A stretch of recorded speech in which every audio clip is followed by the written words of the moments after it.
Welcome to the Spirituality What? Podcast, where we explore the mysteries, joys, and challenges of being spiritual beings navigating our unpredictable human experience we call life here on planet Earth. I'm your friendly guide, Rebecca, ready to jump into our adventure of the day.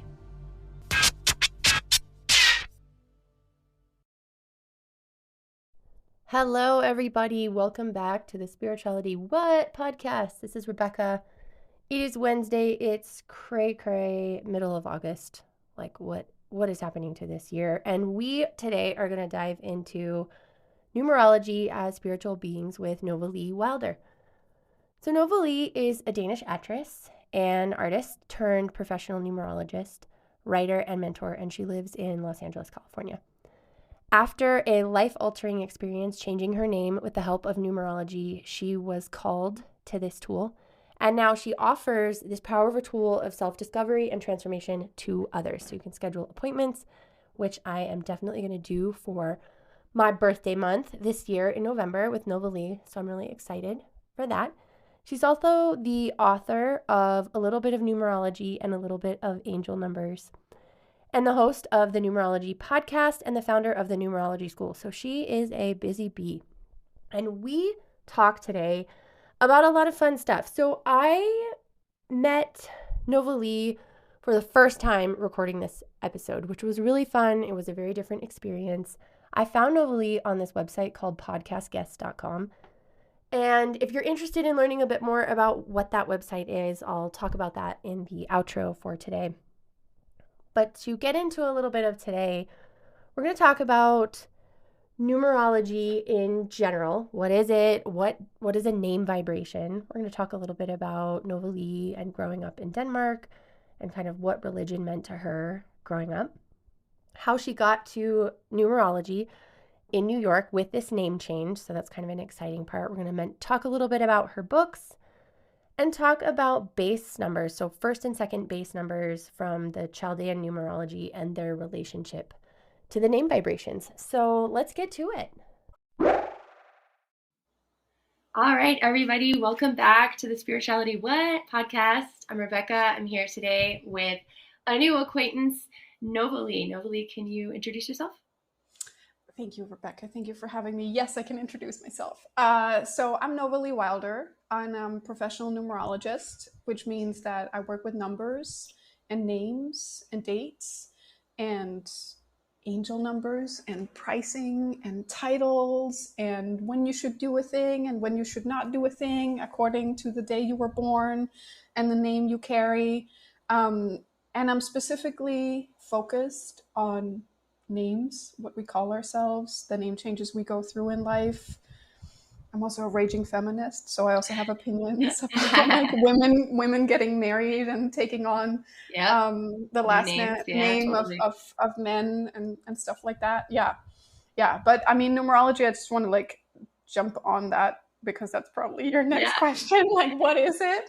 So I just wanted to share that like numerology is like astrology's sister. Or best friend.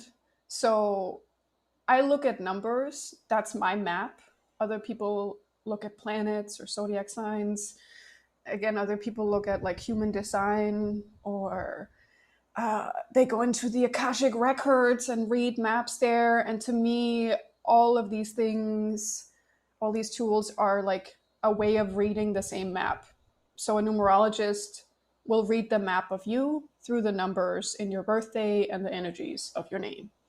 I feel like that's like something most people go, oh, okay.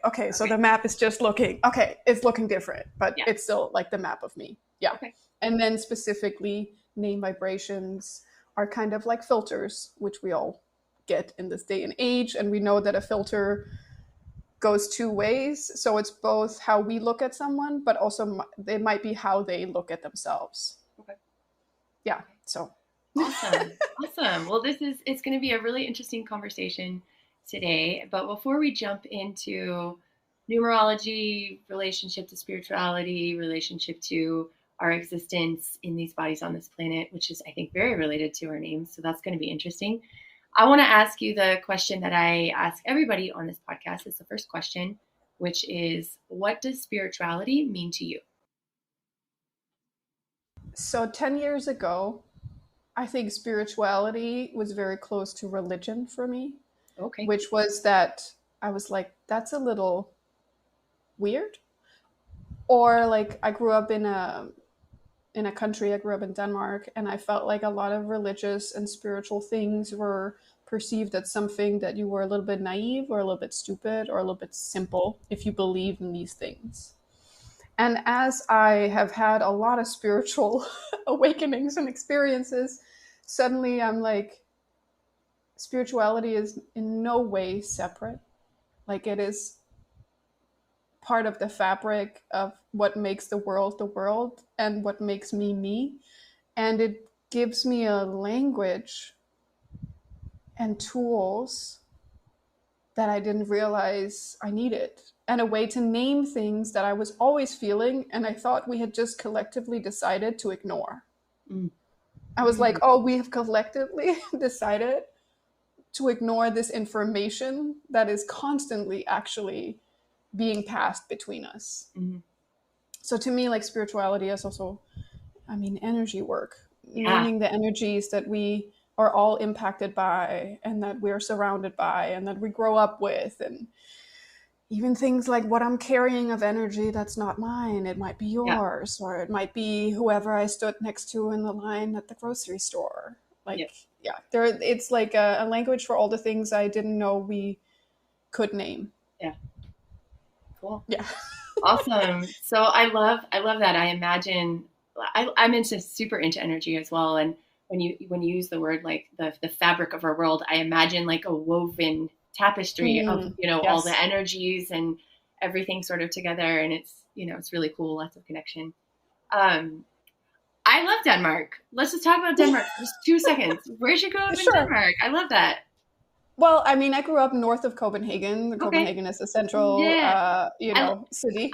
I lived in Søborg for a little while, which is just a little bit north of Copenhagen. So Denmark has a special place in my heart for sure. Well, in mine too. Like I am Danish, and now I'm also an American citizen. But I mean, I didn't move out of Denmark until I was 27. Oh, cool. So it was like a big part of my life, and I go back at least once a year. It's expensive now that I live in LA. It's a long trip. It is a long trip. Yeah. But I think it's, you don't realize how, whatever nationality you are until you leave that country. Yeah. I've never been more Danish until I left. Yeah. And I was like, oh, I have some opinions about some things. Yeah. So, like some ways that like Europeans maybe do things versus Americans. Totally. It makes you appreciate certain things, and also really opens your eyes to like, oh, there's a different way of doing this. Yeah, or there's a more diverse world out there. Yeah. And I'm not an outlier in any way. There are places where I'm very normal. Absolutely. Cool. Okay. So I want to do one more thing before we get into the numerology, which is, you said religion and spirituality kind of went hand in hand about 10 years ago. So could you talk a little bit about what changed there, or for you, or maybe like... I think it's two things. I think one thing is like how a secular society is structured. So like growing up with a very divided sense of spiritual and religion. I think it was just one big label box for me. And then I think it was also growing up with an extremely logical and practical dad and an extremely artistic, emotional, and spiritual mom. And I could tell that sometimes my dad's way of shutting my mom down was to shut down some of that spiritual aspect, or some of that things that couldn't be measured or whatever. And I was like, oh, so if you are someone who talks about even something like it wasn't what you said, but it was how you said it, or all of these like more emotional, spiritual, or like also, I mean, she was a painter, but it was abstract painting. So it was also like, what do you see? What do I see? How is it created? Yeah. What is the emotion behind it? I mean, she was a Pisces, and she's a 7 in numerology. So like, it was not about being explained. And he is very about like, it needs to be, you have to be able to explain things. And so I think I saw my mom being shut down for her spiritual aspects. And I think one of the ways that my dad, I mean, it gets very personal here, but one of my dad's like insults can be like, it seems like it's almost a religious thing for you, this thing. And that was a way for him to say, you seem to be obsessed. You seem to be illogical. Like you seem so passionate that it doesn't make sense to me. So it had also like some of my spiritual journeys has also just been like unraveling that messaging from him.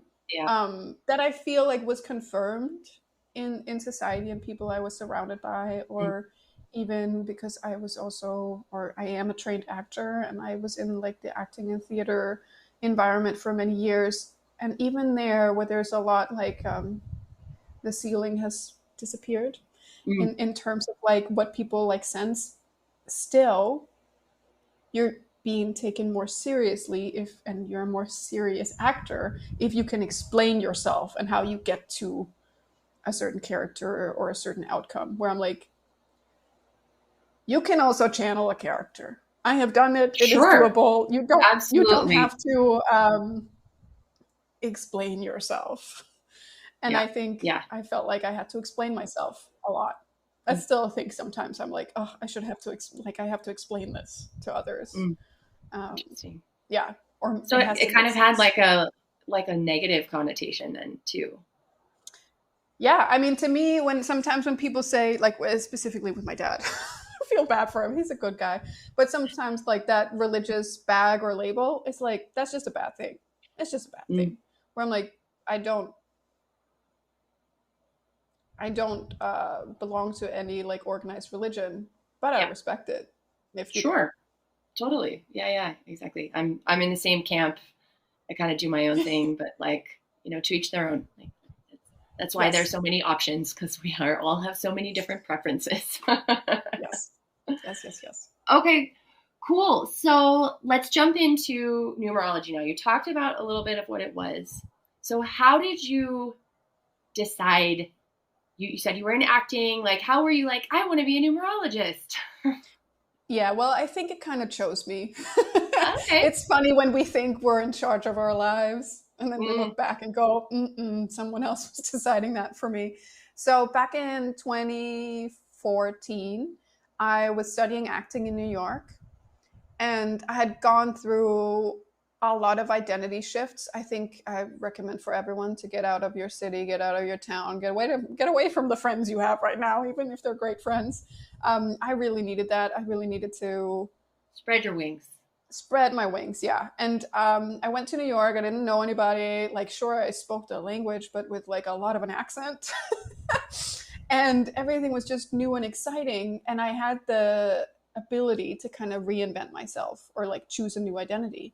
And after like 6 months, I was looking at myself and I was like, why are we doing the same thing? Like, why? You're stuck, my friend. You're stuck. You're doing some of the same shit, and you've never gotten such a big chance to shift your identity, and you're not really doing it. And so I had a friend who had been to a numerologist and who had changed her name. And I was very skeptical, but I'm also a very much like an all in or all out black and white kind of girl. Like I've been having to like learn the nuances, small steps, and like not the big jumps. And something in me was just like, I want to understand this numerology thing, or like this name thing. It's weird to me. Like, I'm like, what? We did the gluten and the crystals and the essential oils, and like we did all of these things. Like I'm into the alternative in that way, but like we're now changing our names. That's a little bit insane.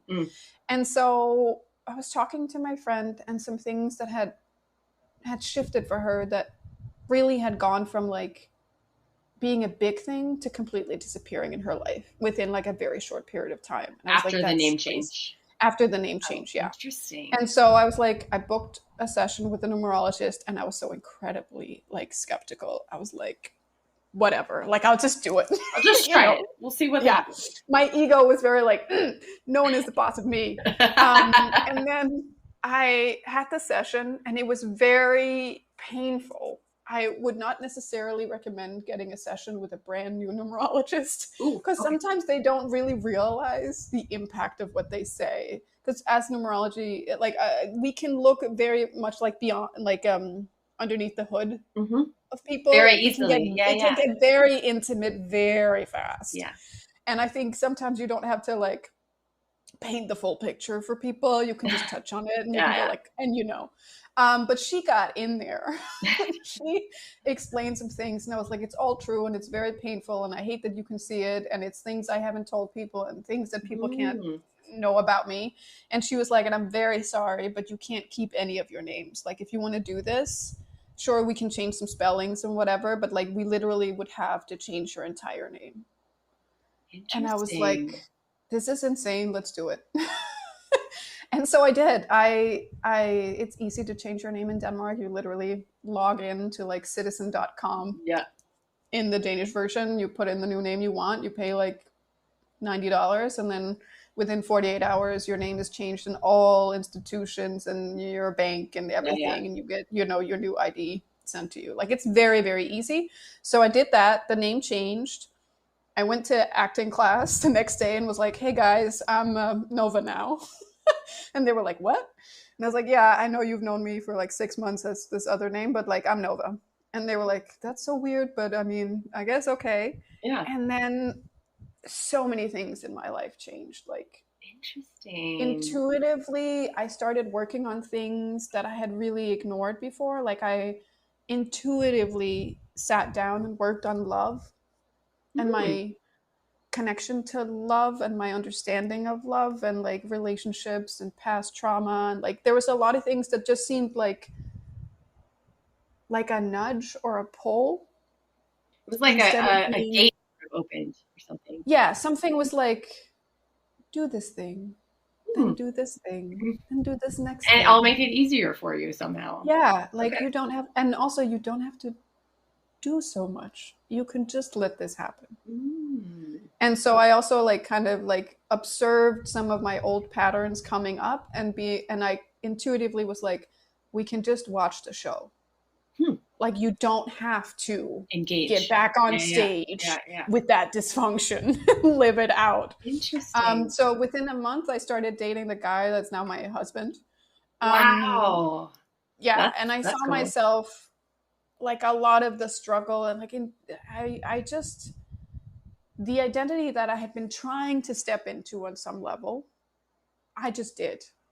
And as soon as, it's kind of like our dreams, once you get really close to your dream, it doesn't seem so scary anymore. You know, like, I don't know, maybe X amount of years ago, the goal was to make, I don't know, $100,000 or even like just a couple of $100 more a month. And once you do, you're like, what was the big deal about that? Like 3 years ago, I was stressed out. Now I'm like, I think we need a new goal. Yeah. So like there was a lot of, not a lot of fighting, not a lot of struggle. A lot of things just unraveled and got so much easier. Like a lot of things in my life got so much easier and I got a lot more lucky. I can kind of like, I've never been as lucky as after my name changed. Like falling in love with a man that is like the best guy I've ever known. And, you know, now we've been married for like 7 years or something like that. So, you know, he's still the best guy. And I'm like, that's really comforting.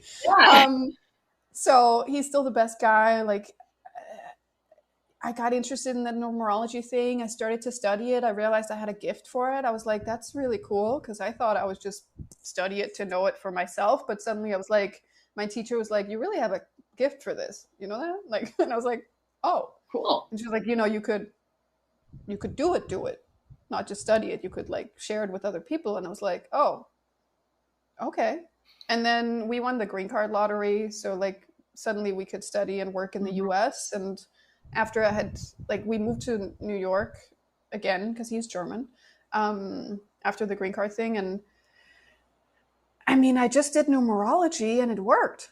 I mean, I say like, you know, I could pay my bills. And then like a publisher reached out, the books you have read, a little bit of numerology, and a little bit of angel numbers, that came from a publisher that reached out to me, which is not how you normally get a publishing contract. I just have to say.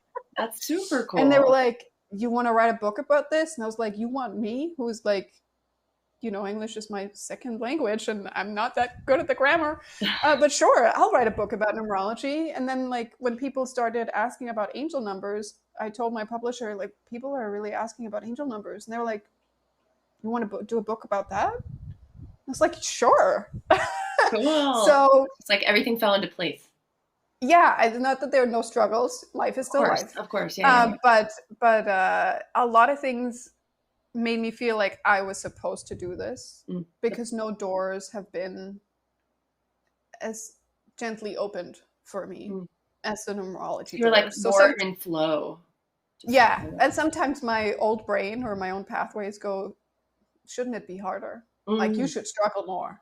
This is too easy. Yeah. This should cost you something. And I'm like, no, it's okay. We don't have to climb every hard mountain. We don't have to take a detour into the dark forest and make it harder for ourselves. We can take the easy route sometimes. Yeah. And easy doesn't mean effortless, but it definitely means like a little more friendly. I feel like this path is a little more friendly. Nice. Yeah. And positive. Awesome. That's really interesting. So I think that goes well into like the basics of numerology and then kind of getting into the name vibrations, frequencies. I can't remember exactly, but I think, so there's like, and I did read, so the books, I will link to the books that she's got. They're very cute little books too. In addition to being informative, they are very pretty. You talk about in numerology, and just correct me when I'm wrong. I'm going to try a little bit here, right? Which is there's like your base number, and that's like, if you were to read numerology like you read astrology in a newspaper, that's probably the number that they would say. Like if you're a 1 or a 2 or whatever, it's kind of like the big number that's kind of out there. But there are a lot of other numbers as part of this numerology map that you were talking about. So if you want to just maybe talk a little bit about some of the basics. Yeah. So our base numbers, and we can call them root numbers, base numbers, what have you. If we read like the older numerology text, and specifically I use Chaldean numerology, which is slightly different from Pythagorean numerology, which is what a lot of people know about, like life path and persona and those kind of terms. So older numerology, Chaldean numerology, is older than Pythagorean numerology. Kind of like just go, we don't use all those terms. You're just a 2 or 1, 2, 3, 4, 5, 6, 7, 8, or 9. Even master numbers like 11 and 22, they're like, you're not a 22. You're a 4. Like I was born also on the 28. I'm not a 28. I'm a 1 because 2 plus 8 is 10 and 1 plus 0 is 1. Yeah. So we look at people's birthdays and we focus on the day they were born and the year first. So we look at, if you're like, we just look at the day. That's the most important base number to know. So you were born on the 20th. Yep. So you're a 2. Yeah. And then we have the first base number is the day, and the second base number is the year. And this is kind of like also knowing your big 3 in astrology. Yep. So your first base number would be your sun sign, if we had to liken it like that. And your rising sign might be your second base number. And of course, we also look, I always look at the astrology part of it. Like, of course I do. Because it is different if you're a Scorpio too, or if you're a Capricorn too. Yeah. So we look at these 2 things, and life is like a dance between these base numbers. And when we get very challenged, which we often get challenged in our upbringing, or that's where our trauma and our wounds come from. That's when someone stepped on the 1 in me and said, I don't like that. That's too bossy or bitchy, or you're a woman, who are you to lead? Because one of the life goals for someone with the base number 1, so that would be someone born on the 1st or the 10th or the 19th or the 28th, has to do with leadership. Okay. And a lot of these things are going to look differently based on where we're born, the skin we're born in, the gender we were assigned, like all of these things. The numbers don't really care about these things, but we do. So sometimes I also feel like I have to explain a number differently to a man or a woman or someone who's queer or someone who's Black, because it all gets filtered through this. Yeah, the experience. And so all base numbers, have life lessons and goals and gifts, things that like we need in the world, because we need all the numbers, even though we treat some of them nicer Sure. and we reject some of the others.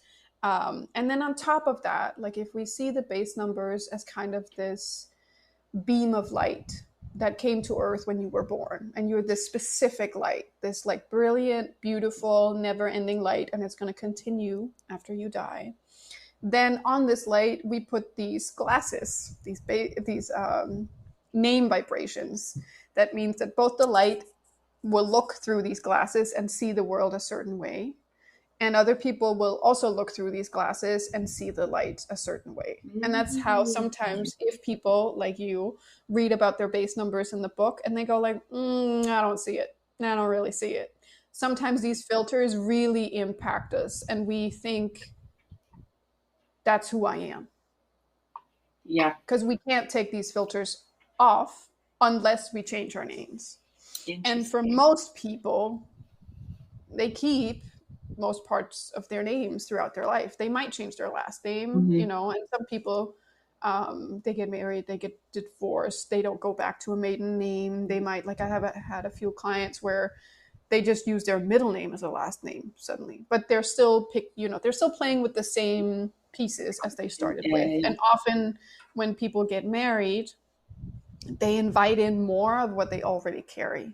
So we will often be attracted to people who already share a name vibration or an energy with us. And so if we take on that vibration, we intensify what was already going on. So sometimes if people, for example, have a lot of 9 energy, and 9 energy is connected to like Mars. So this is anger, aggression, leadership, temperament, force, push. It's a more masculine, if we had to genderize it, it's a more masculine vibration. If we carry that, then we're not going to see ourselves necessarily as the base number 2. So like I'm talking about you. Right I know. So I did my map for those that can't see what we're doing. Your little numeroscope. Yeah, I did my numeroscope. It's like this cool little diamond. There's a lot more complicated than that, but I got a bunch of 9s in there, which I was on the bottom right side, right? That's where the 9s are. I got a bunch of 9s in there too. So when she talks about the 9s, and that was really where when I read the 9, I was like, well, like when in the 2, it says like, where does it say?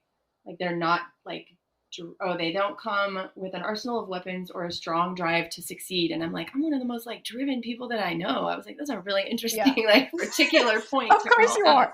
Yeah. And that's also why like if one reads about numerology, sometimes one will see oneself more represented in the name vibrations that you carry. So I'm sure if you read about 21-3, which is Rebecca, your first name, which has to do with leadership and success and like learning things and a thirst for knowledge, and like also sometimes having this thing about like analytical order. I was like, yes, exactly. Like, you can't expect to get paid if you don't show up. Energy, which, you know, I'm married to a 3, and his work ethic is so insane to me. I'm like, he really has that energy of like, if people complain, I can tell his brain going like on like almost like a spreadsheet going like, how many times did you not show up for the life you want this week? And then based on that, how could you expect to get the outcome that you want? So like all name vibrations, like some of them have more negative connotations. So some of them are going to be more forceful. We could also say the filter is going to be really strong. And it can kind of like erase or suppress certain parts of us. And that's why I say it's always interesting to, if you've had multiple names, to do the numeroscope for each name. Because based on that, like looking at certain people's birth numeroscopes, I can go, what was needed in your childhood home was maybe that you could deal with this, or someone else, like for example, if we have a lot of 9 energy, the conversation often has to do with anger, aggression, or power was a key thing in your upbringing, and maybe someone had the monopoly of it. Like they were allowed to be angry, you were not allowed to be angry, or it had to look a certain way, it had to be expressed a certain way, or someone had to sit on it, or someone had more a need to express it. So sometimes that's also that thing of like, if there's a lot of 9 present, then if I had to name a color for the 2, maybe it would be pink. But then with a lot of 9, which is the color red, maybe the pink has become red. Very, very bold red. So if I'm describing the color pink, but you're like, nah, it's red, then of course you're going to be like, I don't really resonate with that. Yeah. But we can't suppress who we are. Right. We will be in that dance between our first base numbers. So for you, like you're a 2 and a 5, then you have the Scorpio energy. Scorpio energy is like also 9. So like it's already a little bit in you. It's a little bit in you. Something is like fanning the flames, or maybe people need to get a little bit closer. That's often happens with Scorpios. Like you get a little closer and then you see the claws. Yes. So in this sense, they look like such nice soft cats. And then you get close and you're like, oh, okay. But for you, like the dance between the 2 and a 5, and the 5 comes from the year you were born, like communication, exchange. I mean, you have a podcast. Some of these are like easy to point out. And also like we will usually be celebrated a little bit more for certain parts of our base number. So like, for example, I cannot tell you how many times my oneness has been needed by others and shamed at the same time. Interesting. So like that thing where like I have a natural authority, and people, if I've had whatever little job, when I was doing acting a lot, so like, maybe I worked at a theater or a bakery or an ice cream shop, every time people talked to me, they were like, so you own this place? And I was like, no. No. Oh, but you're the manager. And I was like, oh no, I just work here. So like, even if you don't, even if you don't feel like you express this energy or see yourself fully in it, people might like pick up on it anyway, because we kind of can't hide. It comes out at some point. Thank you so much, everybody, for listening to part 1 of this 2-part episode with Novalee Wilder, our second Danish person that we've interviewed on this podcast, which is kind of fun. So podcast guests.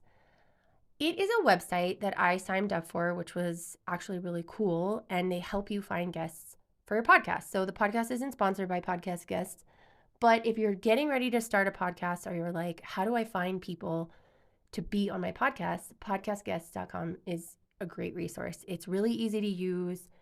Every time you do a podcast with someone from that